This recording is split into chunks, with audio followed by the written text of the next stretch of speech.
Hello friends, मैं आपका दोस्त सर्वेश और मेरे नए वीडियो में फिर आपका स्वागत है। दोस्तों, स्पोर्ट्स एंड प्रतिद्वंदिता both are complement to each other, और अगर खेल में प्रतिद्वंदिता आ जाए तो फिर इसको देखने का मजा दोगुना हो जाता है। और क्रिकेट भी इससे कुछ अलग नहीं है। जैसा कि आप देखिए कि इंग्लैंड और ऑस्ट्रेलिया के बीच में जब ऐसे सीरीज होता है तो वो दोनों टीमें अपना सब कुछ दांव पे लगा देती हैं, पर जब बात भारत और पाकिस्तान की हो तो यहाँ प्रतिद्वंदिता का जो स्तर है वो और भी बढ़ जाता है और यह एक वॉर की तरह हो जाता है। कई मौके पे हमने इसका सबूत भी देखा है, जैसे जावेद मियांदाद और इसके बाद किरण मोरे का इंसिडेंट जिसको लोग कभी नहीं भूलेंगे। उसके बाद जावेद मियांदाद का वो चेतन शर्मा की लास्ट गेंद पे छक्का मारना और पाकिस्तान को मैच जिताना।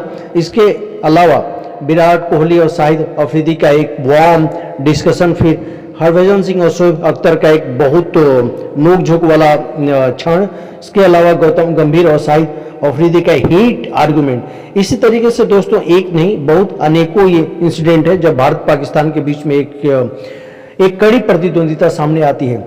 दोनों देशों के प्लेयर मानो अपना सब कुछ दांव पे लगाने को तैयार होते हैं और जिनको जीत से कम कुछ भी बर्दाश्त नहीं होता। इसका प्रभाव उन देश के खेल प्रेमियों पर भी पड़ता है जहां एक तरफ जीतने पर उस देश में पटाखे जलाए जाते हैं, मिठाइयां बांटी जाती है, वहीं दूसरी ओर हार पर मातम जैसा माहौल हो जाता है और लोग प्लेयरों के पुतले फूंकते हैं। पर क्या आप जानते हैं कि इस प्रतिद्वंदिता की शुरुआत कहां से हुई? तो दोस्तों आज मैं आपको भारत पाकिस्तान का द वेरी फर्स्ट मैच के बारे में बताने जा रहा हूं जहां से क्रिकेट की एक महान प्रतिद्वंदिता की स्टार्ट हुई।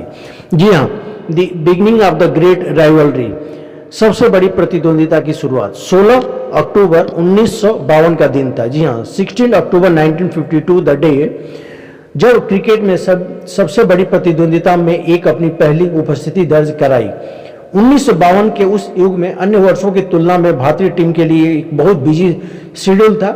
इंग्लैंड की टीम 1951 में भारतीय टीम का दौरा करती है और फरवरी के मंथ में वो श्रृंखला समाप्त हो जाता है और उसी श्रृंखला में भारतीय टीम चेन्नई में अपना पहला मैच जीतता है इंग्लैंड के खिलाफ। और उसके बाद घरेलू श्रृंखला के बाद भारतीय टीम का हालांकि इंग्लैंड का दौरा उतना सफल नहीं हुआ और फिर वो सितंबर में अपने घर वापस आ जाते हैं।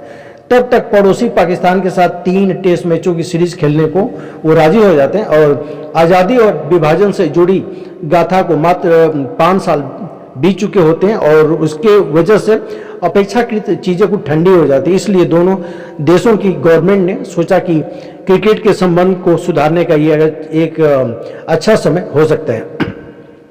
पाकिस्तान के लिए उनका पहला टेस्ट मैच था, फिर भी वे अब्दुल हफीज कारदार की कप्तानी में एक अच्छी टीम बनाए हुए थे और वही अब्दुल हफीज कारदार जिन्होंने पहले भारतीय टीम के लिए क्रिकेट मैच खेले थे।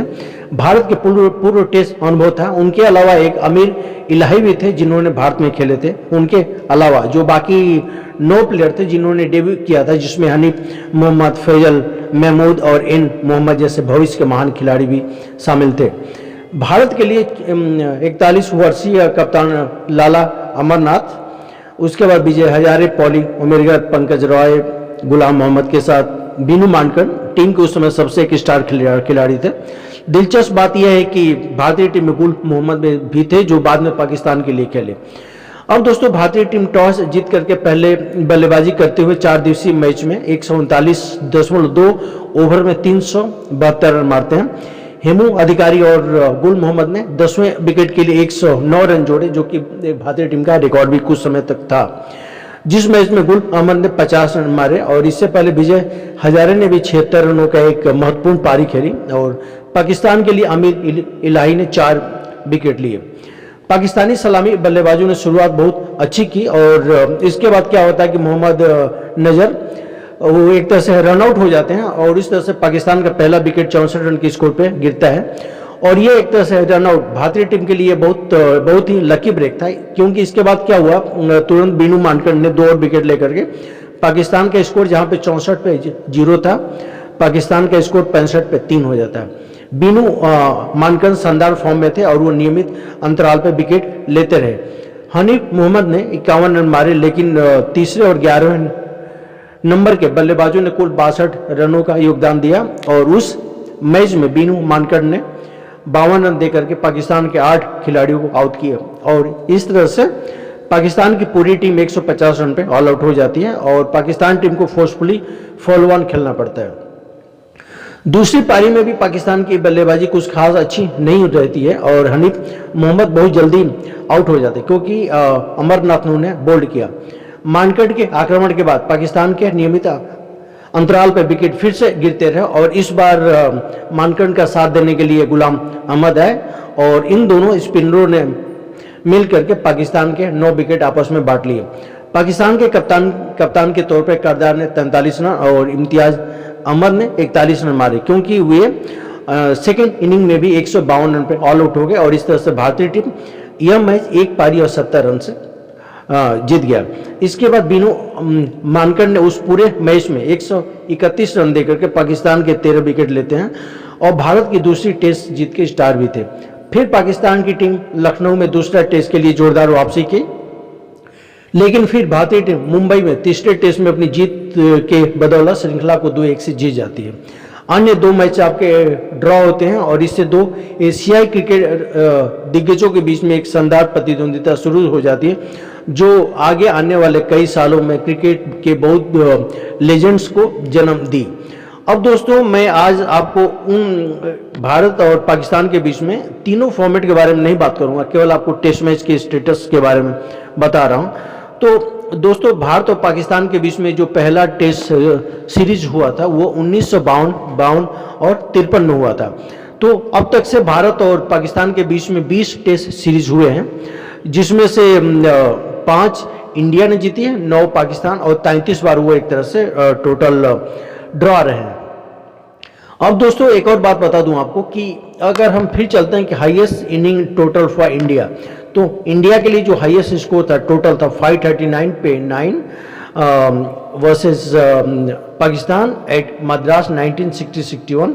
फिर भारतीय टीम 527 रन का दूसरा भी स्कोर था, फिर 569 था, फिर इसके बाद 500 रन था। अगर पाकिस्तान की तरफ से हाईएस्ट स्कोर की बात की जाए तो पाकिस्तान टीम ने भारत के खिलाफ सबसे जो अपना हाईएस्ट स्कोर मारा था वो 1989 और 90 के टाइम में 699 रन। उसके बाद उनका दूसरा स्कोर आता है 674, थर्ड आता है 652, फोर्थ आता है 581 एंड फिफ्थ आता है 539। अब दोस्तों एक टेस्ट मैच में सबसे कम स्कोर की अगर बात की जाए तो भारतीय टीम पाकिस्तान के खिलाफ जो अपने 4 न्यूनतम स्कोर मारे, जो 106 रन मारे थे लखनऊ में 1952-53 में, फिर 126 रन का स्कोर मारते हैं दिल्ली में 1979 और 80 के टाइम में, फिर 145 रन मारते हैं कराची में 1954-55 के टाइम में और 145 रन का स्कोर होता है बेंगलोर में 1986 और 87 में। अगर पाकिस्तान के लोवेस्ट स्कोर की बात की जाए तो पाकिस्तान टीम का न्यूनतम जो स्कोर होता है 116 रन जो वो बेंगलोर में बनाते हैं ड्यूरिंग 1986-87। इसके बाद सेकेंड उनका जो लोवेस्ट स्कोर होता है वो 150 रन होता है जिन्होंने दिल्ली में मारा था 1952 और इसके 53 में। फिर 152 का ही स्कोर था पाकिस्तान का, वो भी दिल्ली में मारा था 1952 और 53 में सेकेंड इनिंग में। इसके बाद जो फोर्थ पाकिस्तान का लोवेस्ट स्कोर था वो 158 रन था जो उन्होंने ढाका में मारा था 1954 और 55 में। अब दोस्तों अगर एक इंडिविजुअल स्कोर वाइज बात किया जाए टेस्ट मैच में तो भारत के लिए सबसे हाईएस्ट स्कोर पाकिस्तान खेला वीरेंद्र सहवाग ने, इसके बाद 309, इसके बाद राहुल द्रविड़ 270, सौरव गांगुली 239, संजय मंजरेकर 218 और वसीम जाफर 202। इसी के साथ अगर दोस्तों पाकिस्तानी बैट्समैन का जो भारत के खिलाफ जो हाईएस्ट स्कोर है उसमें अगर बात किया जाए तो नंबर 1 पे आते हैं जावेद मिर्जाद 280, यूनुस खान 267, जहीर अब्बास 235, मुदस्सर नजर 231 और शोएब मोहम्मद 203। और दोस्तों एक ऐसा बैट्समैन जिसने अपने इनिंग को स्टार्ट किया और लास्ट तक आउट नहीं हुए थे तो इसको बोलते हैं carrying bat through the complete inning. तो इसमें दोस्तों केवल 4 बल्लेबाज सामने आते हैं। पहले नंबर पे आते हैं सुनील गावस्कर जिन्होंने 1982 और उसके बाद 83 में ये काम किया था। दूसरे नंबर पे आते हैं नजर मोहम्मद जिन्होंने 1952 और 53 के टाइम में ये बात किया था। फिर तीसरे नंबर पे आते हैं मुदस्सर नजर ही और चौथे नंबर पे बारी आती है सईद अनवर की।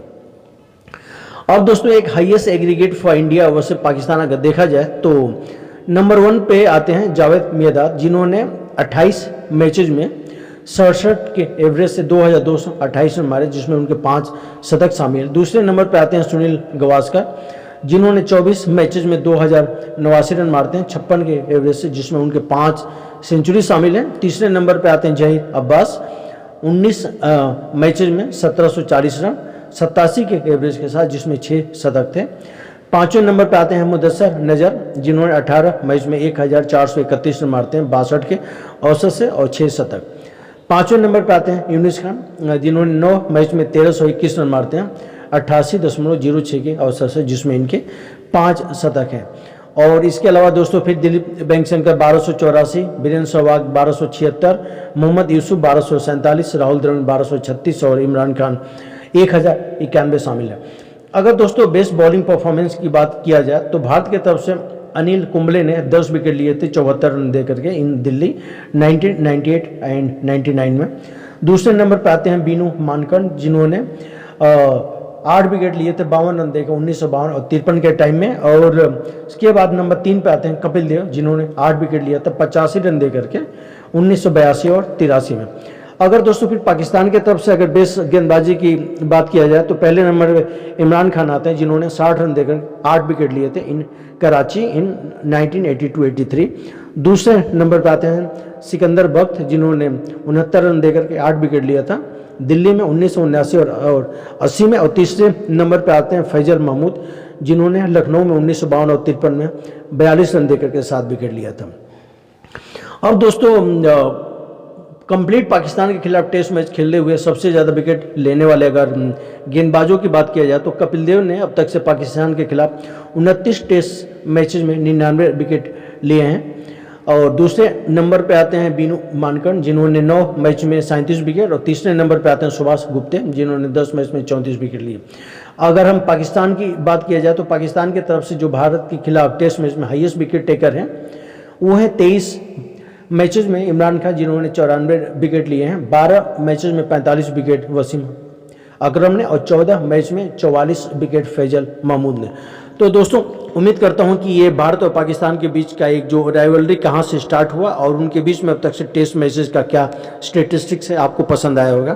तो दोस्तों नेक्स्ट वीडियो में मैं आपको भारत और पाकिस्तान के बीच में ODI और T20 के रिकॉर्ड को बताऊंगा। तो उम्मीद करता हूं कि आज का वीडियो आपको पसंद आया होगा। Thank you so much.